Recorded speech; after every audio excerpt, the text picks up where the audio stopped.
मेरे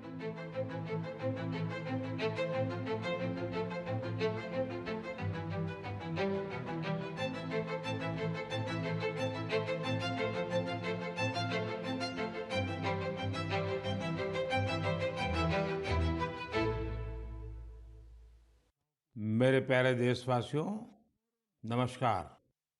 मन की बात यानी देश के सामूहिक प्रयासों की बात, देश की उपलब्धियों की बात, जन जन के सामर्थ्य की बात। मन की बात यानी देश के युवा सपनों, देश के नागरिकों की आकांक्षाओं की बात। मैं पूरे महीने मन की बात का इंतजार करता रहता हूं ताकि आपसे सीधा संवाद कर सकूं। कितने ही सारे संदेश, कितने ही मैसेजेस। मेरा पूरा प्रयास रहता है कि ज्यादा से ज्यादा संदेश को पढूं, आपके सुझावों पर मंथन करूं। साथियों, आज बड़ा ही खास दिन है। आज एनसीसी दिवस है। एनसीसी का नाम सामने आते ही हमें स्कूल कॉलेज के दिन याद आ जाते हैं। मैं स्वयं भी एनसीसी कैडेट रहा हूं, इसलिए पूरे विश्वास के साथ कह सकता हूं कि इससे मिला अनुभव मेरे लिए अनमोल है। एनसीसी युवाओं में अनुशासन, नेतृत्व और सेवा की भावना पैदा करती है।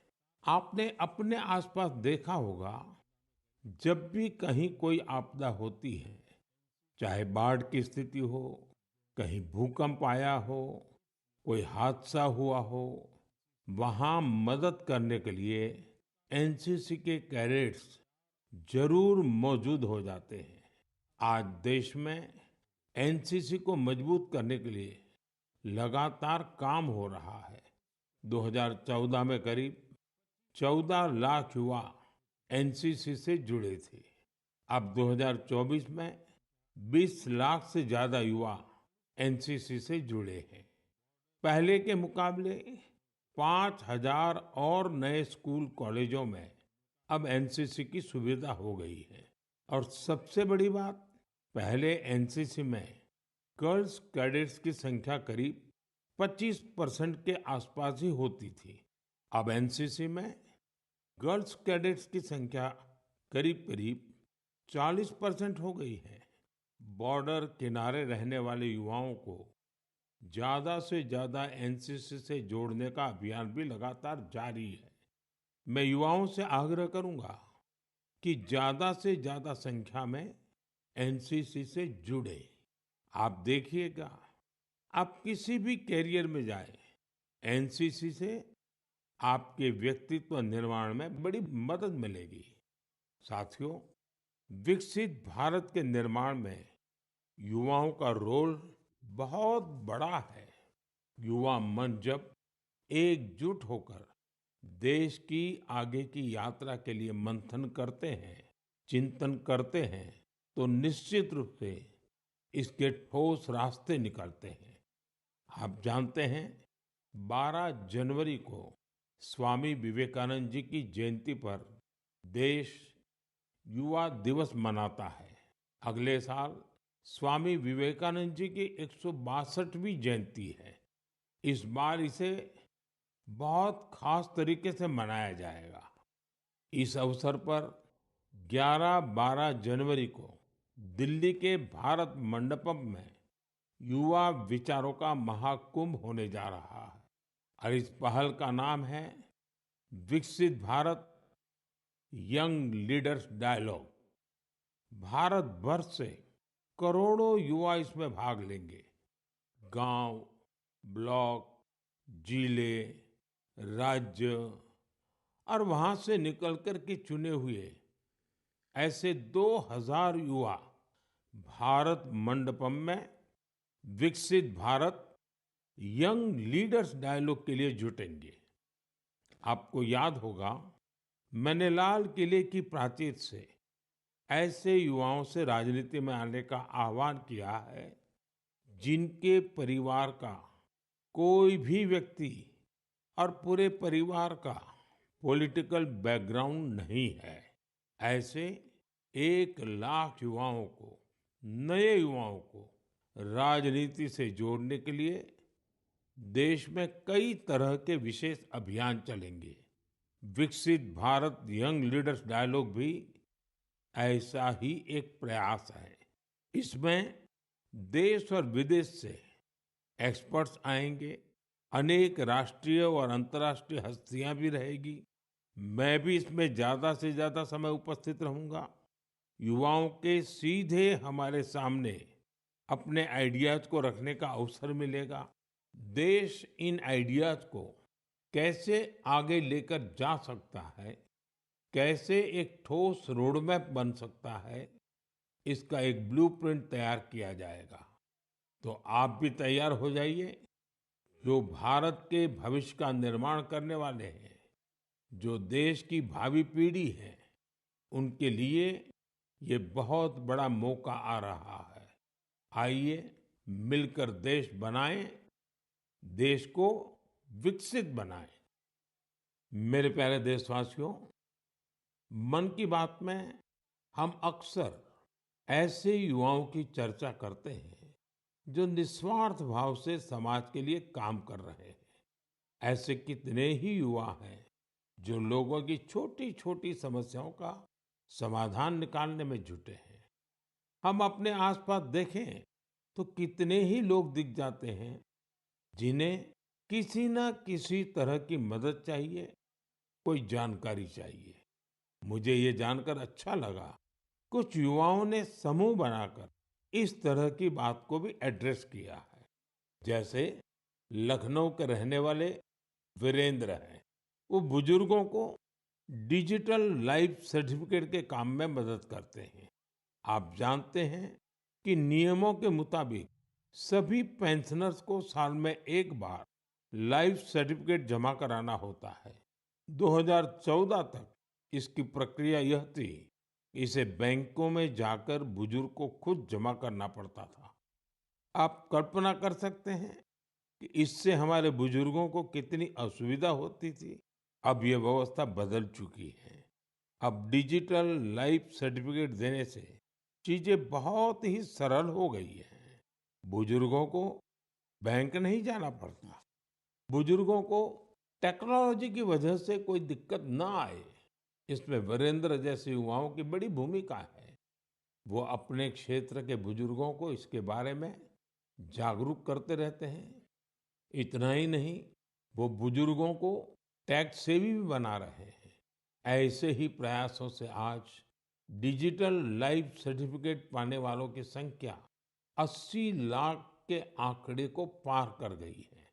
इनमें से 2 लाख से ज्यादा ऐसे बुजुर्ग हैं जिनकी आयु 80 के भी पार हो गई है।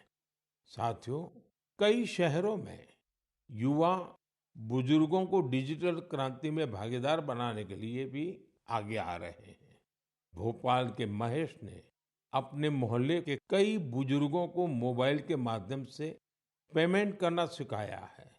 इन बुजुर्गों के पास स्मार्टफोन तो था, लेकिन उसका सही उपयोग बताने वाला कोई नहीं था। बुजुर्गों को डिजिटल अरेस्ट के खतरे से बचाने के लिए भी युवा आगे आए हैं। अहमदाबाद के राजीव लोगों को डिजिटल अरेस्ट के खतरे से आगाह करते हैं। मैंने मन की बात के पिछले एपिसोड में डिजिटल अरेस्ट की चर्चा की थी। इस तरह के अपराध के सबसे ज्यादा शिकार बुजुर्ग ही बनते हैं। ऐसे में हमारा दायित्व है कि हम उन्हें जागरूक बनाएं और साइबर फ्रॉड से बचने में मदद करें। हमें बार बार लोगों को समझाना होगा कि डिजिटल अरेस्ट नाम का सरकार में कोई भी प्रावधान नहीं है। ये सरासर झूठ, लोगों को फंसाने का एक षड्यंत्र है। मुझे खुशी है कि हमारे युवा साथी इस काम में पूरी संवेदनशीलता से हिस्सा ले रहे हैं और दूसरों को भी प्रेरित कर रहे हैं। मेरे प्यारे देशवासियों, आजकल बच्चों की पढ़ाई को लेकर कई तरह के प्रयोग हो रहे हैं। कोशिश यही है कि हमारे बच्चों में क्रिएटिविटी और बढ़े, किताबों के लिए उनमें प्रेम और बढ़े। कहते भी हैं, किताबें इंसान की सबसे अच्छी दोस्त होती हैं। और अब इस दोस्ती को मजबूत करने के लिए लाइब्रेरी से ज्यादा अच्छी जगह और क्या होगी। मैं चेन्नई का एक उदाहरण आपसे शेयर करना चाहता हूँ। यहाँ बच्चों के लिए एक ऐसी लाइब्रेरी तैयार की गई है जो क्रिएटिविटी और लर्निंग का हब बन चुकी है। इसे प्रकृत अरिवगम के नाम से जाना जाता है। इस लाइब्रेरी का आइडिया टेक्नोलॉजी की दुनिया से जुड़े श्री राम गोपालन जी की देन है। विदेश में अपने काम के दौरान वे लेटेस्ट टेक्नोलॉजी की दुनिया से जुड़े रहे, लेकिन वो बच्चों में पढ़ने और सीखने की आदत विकसित करने के बारे में भी सोचते रहे। भारत लौटकर उन्होंने प्रकृत अरिवगम को तैयार किया। इसमें 3,000 से अधिक किताबें हैं जिन्हें पढ़ने के लिए बच्चों में होड़ लगी रहती है। किताबों के अलावा इस लाइब्रेरी में होने वाली कई तरह की एक्टिविटीज भी बच्चों को लुभाती हैं। स्टोरी टेलिंग सेशन हो, आर्ट वर्कशॉप्स हो, memory training classes, robotics lesson या फिर पब्लिक स्पीकिंग, यहाँ हर किसी के लिए कुछ न कुछ जरूर है जो उन्हें पसंद आता है। साथियों, हैदराबाद में फूड फॉर थॉट फाउंडेशन ने भी कई शानदार लाइब्रेरीज बनाई है। इनका भी प्रयास यही है कि बच्चों को ज्यादा से ज्यादा विषयों पर ठोस जानकारी के साथ पढ़ने के लिए किताबें मिले। बिहार में गोपालगंज के प्रयोग लाइब्रेरी की चर्चा तो आसपास के कई शहरों में होने लगी है। इस लाइब्रेरी से करीब 12 गांवों के युवाओं को किताबें पढ़ने की सुविधा मिलने लगी है। साथ ही ये लाइब्रेरी पढ़ाई में मदद करने वाली दूसरी जरूरी सुविधाएं भी उपलब्ध करा रही है। कुछ लाइब्रेरीज तो ऐसी हैं जो प्रतियोगी परीक्षाओं की तैयारी में स्टूडेंट्स के बहुत काम आ रही है। ये देखना वाकई बहुत सुखद है कि समाज को सशक्त बनाने में आज लाइब्रेरी का बेहतरीन उपयोग हो रहा है। आप भी किताबों से दोस्ती बढ़ाइए और देखिए कैसे आपके जीवन में बदलाव आता है। मेरे प्यारे देशवासियों, परसों रात ही मैं दक्षिण अमेरिका के देश गयाना से लौटा हूँ। भारत से हजारों किलोमीटर दूर गयाना में भी एक मिनी भारत बसता है। आज से लगभग 180 वर्ष पहले गयाना में भारत के लोगों को खेतों में मजदूरी के लिए, दूसरे कामों के लिए ले जाया गया था। आज गयाना में भारतीय मूल के लोग राजनीति, व्यापार, शिक्षा और संस्कृति के हर क्षेत्र में गयाना का नेतृत्व कर रहे हैं। गयाना के राष्ट्रपति डॉक्टर इरफान अली भी भारतीय मूल के हैं, जो अपनी भारतीय विरासत पर गर्व करते हैं। जब मैं गयाना में था, तभी मेरे मन में एक विचार आया था, जो मैं मन की बात में आपसे शेयर कर रहा हूँ। गयाना की तरह ही दुनिया के दर्जनों देशों में लाखों की संख्या में भारतीय हैं। दशकों पहले की, 200-300 साल पहले की उनके पूर्वजों की अपनी कहानियां हैं।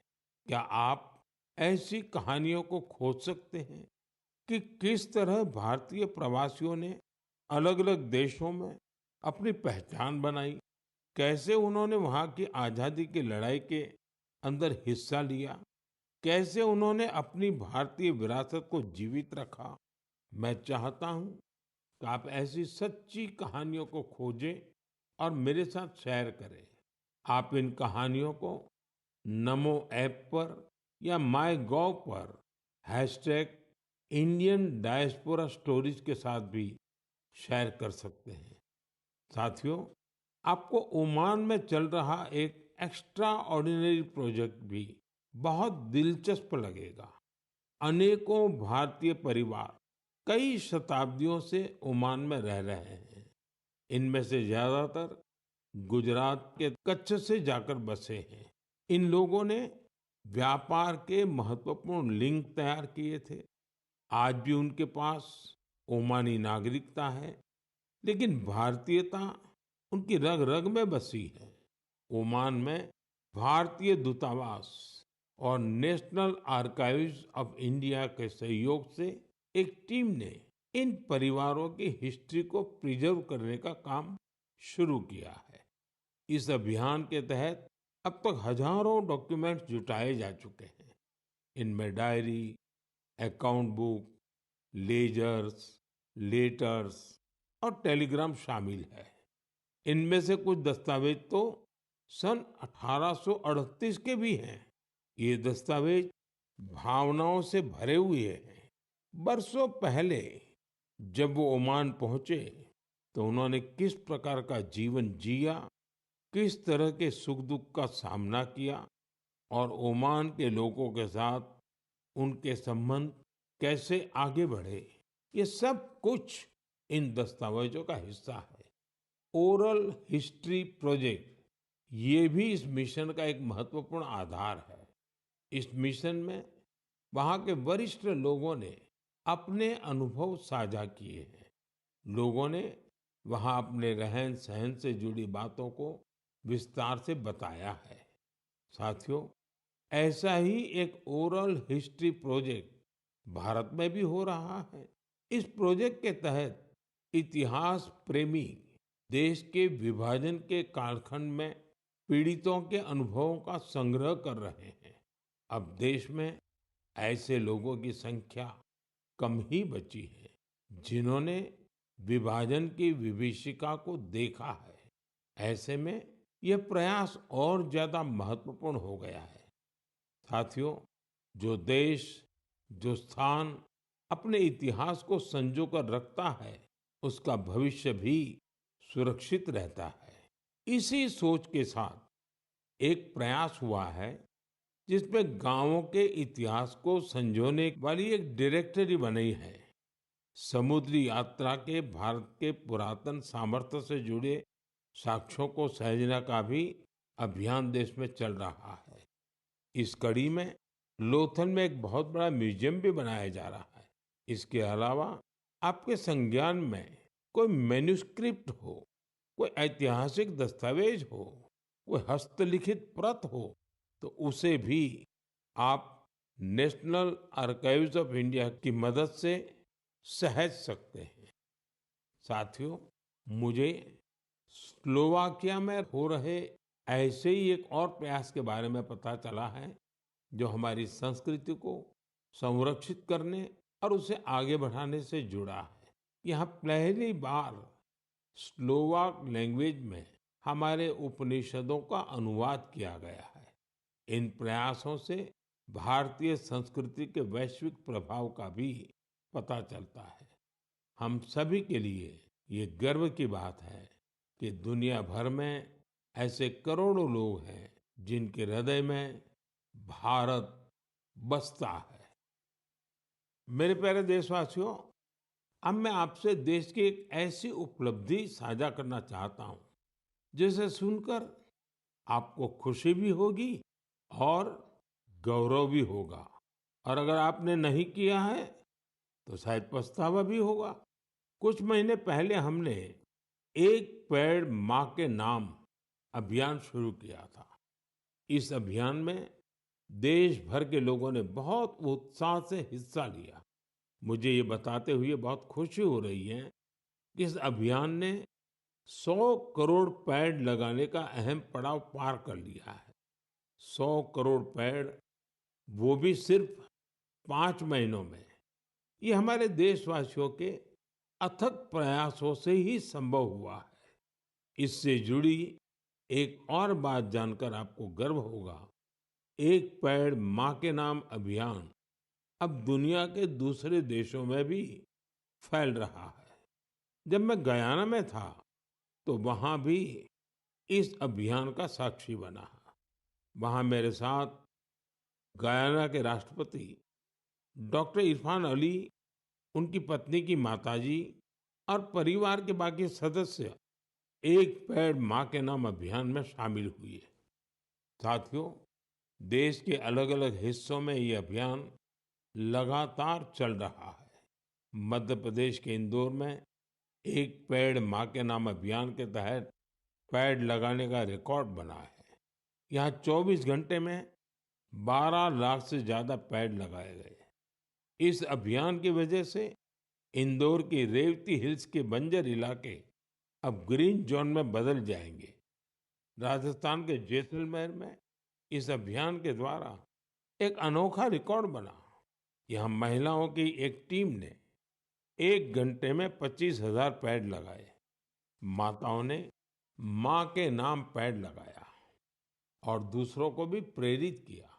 यहाँ एक ही जगह पर 5,000 से ज्यादा लोगों ने मिलकर पेड़ लगाए। ये भी अपने आप में एक रिकॉर्ड है। एक पेड़ माँ के नाम अभियान के तहत कई सामाजिक संस्थाएं स्थानीय जरूरतों के हिसाब से पेड़ लगा रही है।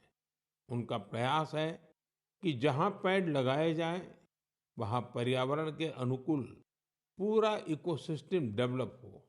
इसलिए ये संस्थाएं कई औषधीय पौधे लगा रही हैं, तो कहीं चिड़ियों का बसेरा बनाने के लिए पेड़ लगा रही है। बिहार में जीविका सेल्फ हेल्प ग्रुप की महिलाओं ने 75 लाख पेड़ लगाने का अभियान चला रही है। इन महिलाओं का फोकस फल वाले पेड़ों पर है, जिससे आने वाले समय में आय भी की जा सके। साथियों, इस अभियान से जुड़कर कोई भी व्यक्ति अपनी माँ के नाम पर पेड़ लगा सकता है। अगर माँ साथ है तो उन्हें साथ लेकर आप पेड़ लगा सकते हैं। नहीं तो उनकी तस्वीर साथ में लेकर आप इस अभियान का हिस्सा बन सकते हैं। पेड़ के साथ आप अपनी सेल्फी भी mygov.in पर पोस्ट कर सकते हैं। माँ हम सब के लिए जो करती हैं, हम उनका ऋण कभी नहीं चुका सकते। लेकिन एक पेड़ माँ के नाम लगाकर हम उनकी उपस्थिति को हमेशा के लिए जीवंत बना सकते हैं। मेरे प्यारे देशवासियों, आप सभी लोगों ने बचपन में गोरैया या स्पैरो को अपने घर की छत पर, पेड़ों पर चहकते हुए जरूर देखा होगा। गोरैया को तमिल और मलयालम में कुरुवी, तेलुगु में पिच्चुका और कन्नड़ा में गुब्बी के नाम से जाना जाता है। हर भाषा, संस्कृति में गोरैया को लेकर किस्से कहानी सुनाए जाते हैं। हमारे आसपास बायोडायवर्सिटी को बनाए रखने में गोरैया का एक बहुत महत्वपूर्ण योगदान होता है। लेकिन आज शहरों में बड़ी मुश्किल से गोरैया दिखती है। बढ़ते शहरीकरण की वजह से गोरैया हमसे दूर चली गई है। आज की पीढ़ी के ऐसे बहुत से बच्चे हैं जिन्होंने गोरैया को सिर्फ तस्वीरों या वीडियो में देखा है। ऐसे बच्चों के जीवन में इस प्यारी पक्षी की वापसी के लिए कुछ अनोखे प्रयास हो रहे हैं। चेन्नई के कुडुगल ट्रस्ट ने गोरैया की आबादी बढ़ाने के लिए स्कूल के बच्चों को अपने अभियान में शामिल किया है। संस्थान के लोग स्कूलों में जाकर बच्चों को बताते हैं कि गोरैया रोजमर्रा के जीवन में कितनी महत्वपूर्ण है। ये संस्थान बच्चों को गोरैया का घोंसला बनाने की ट्रेनिंग देते हैं। इसके लिए संस्थान के लोगों ने बच्चों को लकड़ी का एक छोटा सा घर बनाना सिखाया। इसमें गोरैया को रहने खाने का इंतजाम किया। ये ऐसे घर होते हैं जिन्हें किसी भी इमारत की बाहरी दीवार पर या पेड़ पर लगाया जा सकता है। बच्चों ने इस अभियान में उत्साह के साथ हिस्सा लिया और गोरैया के लिए बड़ी संख्या में घोंसला बनाना शुरू कर दिया। पिछले 4 वर्षों में संस्था ने गोरैया के लिए ऐसे 10,000 घोंसले तैयार किए हैं। कुडुगल ट्रस्ट की इस पहल से आसपास के इलाकों में गोरैया की आबादी बढ़नी शुरू हो गई है। आप भी अपने आसपास ऐसे प्रयास करेंगे तो निश्चित तौर पर गोरैया फिर से हमारे जीवन का हिस्सा बन जाएगी। साथियों, कर्नाटका के मैसूरू की एक संस्था ने बच्चों के लिए अर्ली बर्ड नाम का अभियान शुरू किया है। ये संस्था बच्चों को पक्षियों के बारे में बताने के लिए खास तरह की लाइब्रेरी चलाती है। इतना ही नहीं, बच्चों में प्रकृति के प्रति जिम्मेदारी का भाव पैदा करने के लिए नेचर एजुकेशन किट तैयार किया है। इस किट में बच्चों के लिए story book, games, activity sheets और जिगसॉ पजल्स हैं। ये संस्था शहर के बच्चों को गांवों में लेकर जाती है और उन्हें पक्षियों के बारे में बताती हैं। इस संस्था के प्रयासों की वजह से बच्चे पक्षियों की अनेक प्रजातियों को पहचानने लगे हैं। मन की बात के श्रोता भी इस तरह के प्रयास से बच्चों में अपने आसपास को देखने, समझने का अलग नजरिया विकसित कर सकते हैं। मेरे प्यारे देशवासियों, आपने देखा होगा, जैसे ही कोई कहता है सरकारी दफ्तर, तो आपके मन में फाइलों के ढेर की तस्वीर बन जाती है। आपने फिल्मों में भी ऐसा ही कुछ देखा होगा। सरकारी दफ्तरों में इन फाइलों के ढेर पर कितने ही मजाक बनते रहते हैं, कितनी ही कहानियां लिखी जा चुकी है। बरसों बरस तक ये फाइलें ऑफिस में पड़े पड़े धूल से भर जाती थी, वहां गंदगी होने लगती थी। ऐसी दशकों पुरानी फाइलों और स्क्रैप को हटाने के लिए एक विशेष स्वच्छता अभियान चलाया गया। आपको ये जानकर खुशी होगी कि सरकारी विभागों में इस अभियान के अद्भुत परिणाम सामने आए हैं। साफ सफाई से दफ्तरों में काफी जगह खाली हो गई है। इससे दफ्तर में काम करने वालों में एक ओनरशिप का भाव भी आया है। अपने काम करने की जगह को स्वच्छ रखने की गंभीरता भी उनमें आई है। साथियों, आपने अक्सर बड़े बुजुर्गों को कहते सुना होगा कि जहाँ स्वच्छता होती है वहाँ लक्ष्मी जी का वास होता है। हमारे यहाँ कचरे से कंचन का विचार बहुत पुराना है। देश के कई हिस्सों में युवा बेकार समझे जाने वाली चीजों को लेकर कचरे से कंचन बना रहे हैं, तरह तरह के इनोवेशन कर रहे हैं। इससे वो पैसे कमा रहे हैं, रोजगार के साधन विकसित कर रहे हैं। ये युवा अपने प्रयासों से सस्टेनेबल लाइफस्टाइल को बड़ी बढ़ावा दे रहे हैं। मुंबई की दो बेटियां का ये प्रयास वाकई बहुत प्रेरक है। अक्षरा और प्रकृति नाम की ये दो बेटियां कतरन से फैशन के सामान बना रही है। आप भी जानते हैं, कपड़ों की कटाई सिलाई के दौरान जो कतरन निकलती है, इसे बेकार समझकर फेंक दिया जाता है। अक्षरा और प्रकृति की टीम उन्हीं कपड़ों के कचरे को फैशन प्रोडक्ट में बदलती है। कतरन से बनी टोपियां, बैग हाथों हाथ बिक भी रही है। साथियों, साफ सफाई को लेकर यूपी के कानपुर में भी अच्छी पहल हो रही है।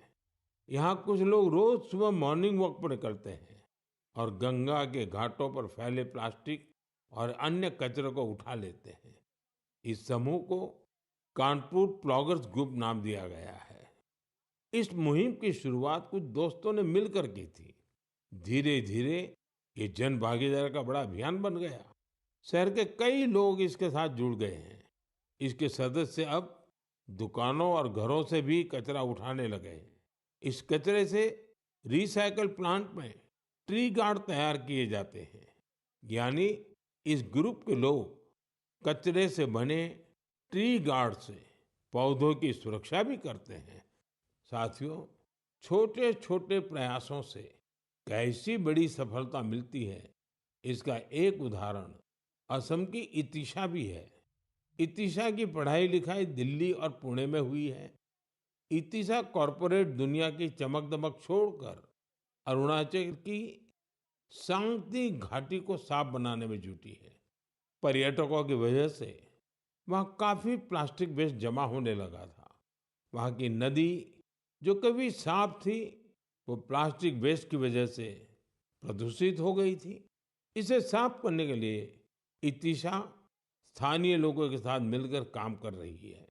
उनके ग्रुप के लोग वहां आने वाले टूरिस्ट को जागरूक करते हैं और प्लास्टिक वेस्ट को कलेक्ट करने के लिए पूरी घाटी में बांस से बने कूड़ेदान लगाते हैं।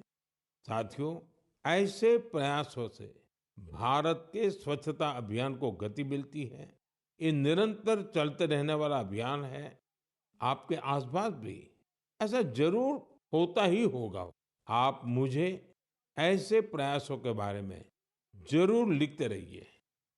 साथियों, मन की बात के इस एपिसोड में फिलहाल इतना ही। मुझे तो पूरे महीने आपकी प्रतिक्रियाओं, पत्रों और सुझावों का खूब इंतजार रहता है। हर महीने आने वाली आपके संदेश मुझे और बेहतर करने की प्रेरणा देते हैं। अगले महीने हम फिर मिलेंगे मन की बात के एक और अंक में, देश और देशवासियों की नई उपलब्धियों के साथ। तब तक के लिए आप सभी देशवासियों को मेरी ढेर सारी शुभकामनाएं। बहुत बहुत धन्यवाद।